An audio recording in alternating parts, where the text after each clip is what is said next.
Capitol Hill is on fire tonight. Lawmakers are demanding arrests inside Trump's own inner circle after a stunning leak that's blowing Washington apart. A sitting U.S. attorney secretly reached out to a reporter about grand jury testimony, something that's flat out forbidden by law.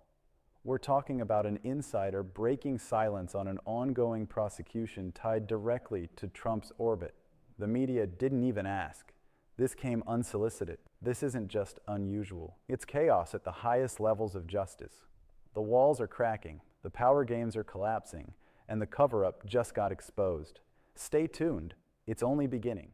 And I think that's what really struck me as so surprising is that, you know, it's very much not often that you see a sitting United States attorney who unsolicited reaches out to a reporter to talk about something that relates to an ongoing prosecution, that relates to grand jury testimony potentially, because those are the kinds of things that there's policies, there's laws that prohibit disclosure about that kind of information. So while I don't think it's very unusual to have a prosecutor reach out about that subject matter, I did find it really strange, and especially considering we didn't have a pre-existing reporter-source relationship. America, tonight feels like a stress test for the rule of law.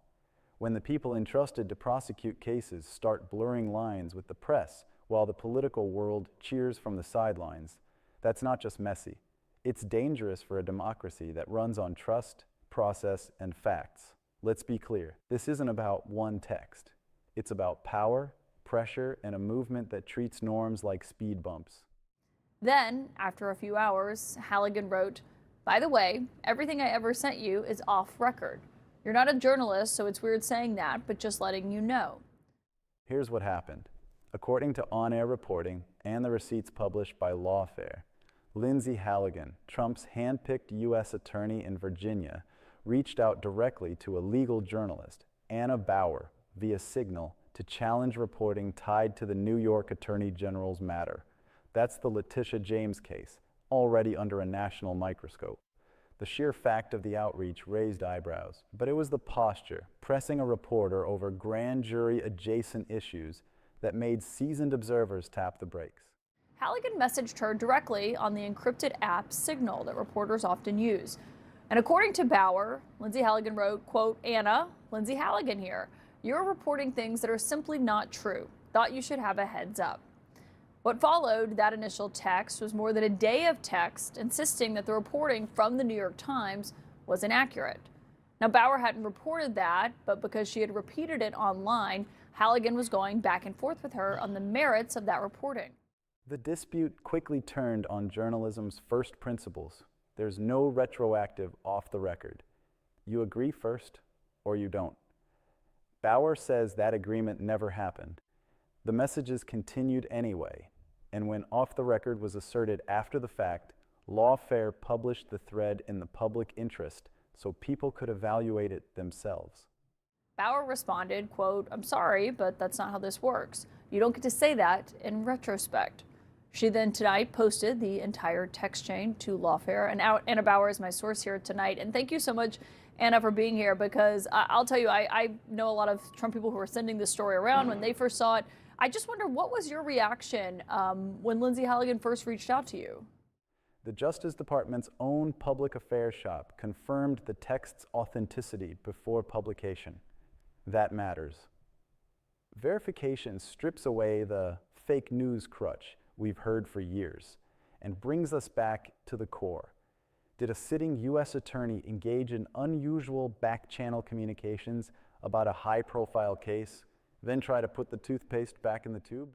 They confirmed that that these were text messages with Lindsay Halligan, and right before we were about to publish, she also additionally reached out to me again, and as you mentioned, claimed that our conversation was off the record.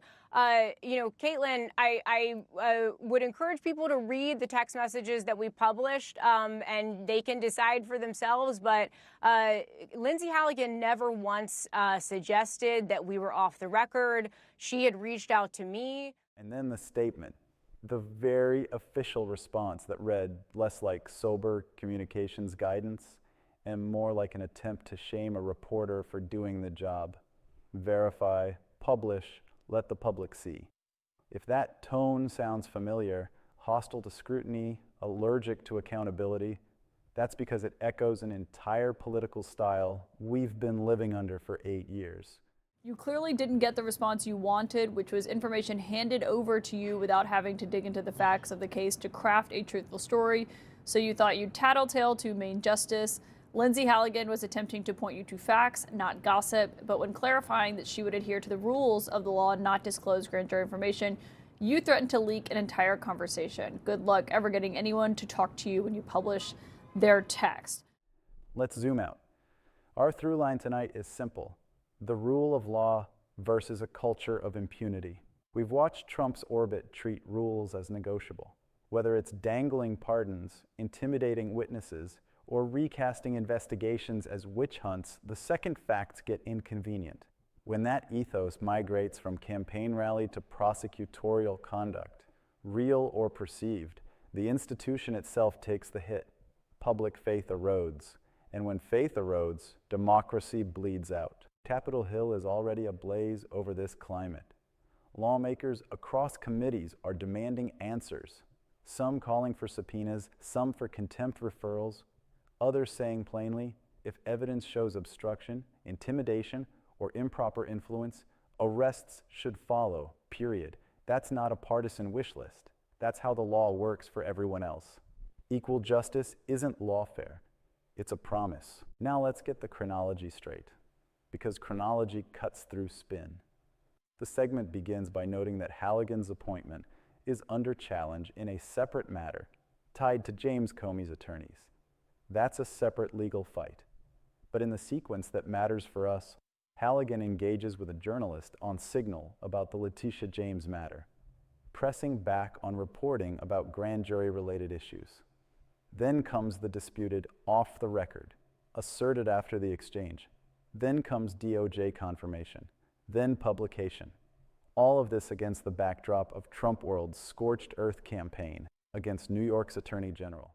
As James Comey's attorneys are arguing that Lindsay Halligan was improperly appointed to her role, Trump's handpicked U.S. attorney in Virginia is attracting scrutiny for another reason. Lindsay Halligan reportedly spent some 33 hours on and off during a recent weekend texting with a reporter. Not in regards to Comey's case, but that of another one of the president's targets, New York Attorney General Letitia James. It was reporting on that case that kickstarted this back and forth that you're about to see. Let's talk norms and why they exist. Prosecutors aren't monks. They talk to reporters. But communications about ongoing prosecutions, especially anything that even touches grand jury matters, are supposed to be handled with extreme caution, through channels, on the record, or with clear ground rules. That's not red tape. That's the guardrail that protects the government's case and the public's confidence. When those guardrails look optional, it feeds a narrative that the law is just another political weapon, exactly the narrative MAGA relies on to delegitimize any case that touches their leader. You can hear the alarm bells in Bauer's explanation of why this was newsworthy.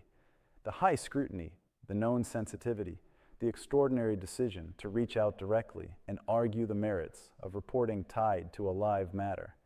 If that sounds like a small thing, it isn't. Small cracks create big fractures when the stakes are constitutional. Because here you have someone who is already so highly scrutinized under such pressure with these very high-profile prosecutions, and already knows that anything that she does is going to be picked apart by defense counsel, even the most minor misstep. And yet here she is on the record messaging with a reporter about an ongoing prosecution, which just does not really happen that much. Here's the stakes for you, the viewer who's not inside the Beltway. If prosecutors start freelancing with journalists about active cases, defense attorneys will use that to attack prosecutions, judges will have to untangle speech from strategy, and the public will start to wonder if the referees are wearing team colors. That makes every future corruption case, every election interference case, every civil rights case harder to win on the merits. It gives bad actors an easy counterpunch. the process was tainted. Second stake, intimidation theater. The DOJ statement read like a dare. Good luck ever getting anyone to talk to you. A message to the press that if you publish inconvenient truths, you'll be iced out.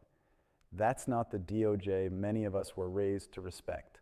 That's closer to the strongman state playbook we've warned about since 2016. Punish the messenger, chill the watchdogs, and flood the zone with outrage until the public tunes out. Third stake, Congress. Lawmakers can't prosecute, but they can investigate, legislate, and refer. The pressure building now is for real oversight. Who authorized what? What policies were followed or broken? What safeguards failed? And yes, some are drawing a bright line.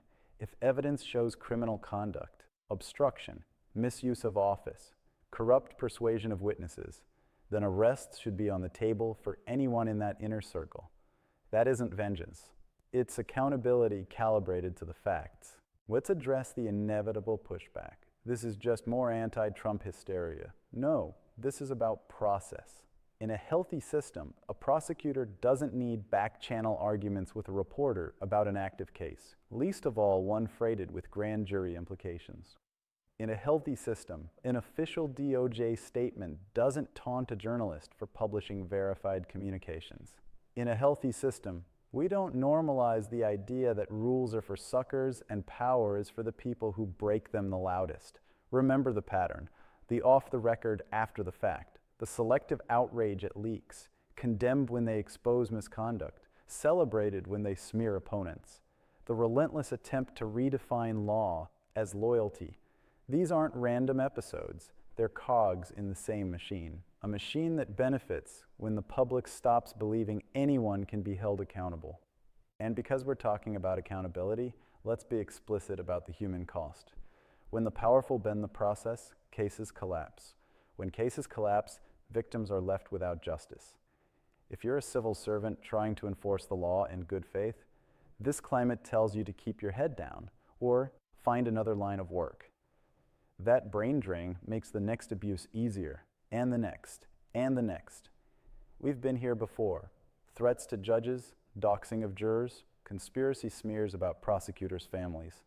Every time the temperature rises, leadership either cools it with transparency and restraint, or accelerates it with bravado and bile. You heard which path was chosen in that statement. It wasn't restraint. Now, some will insist this is overblown, that journalists should toughen up, that prosecutors should be able to correct the record.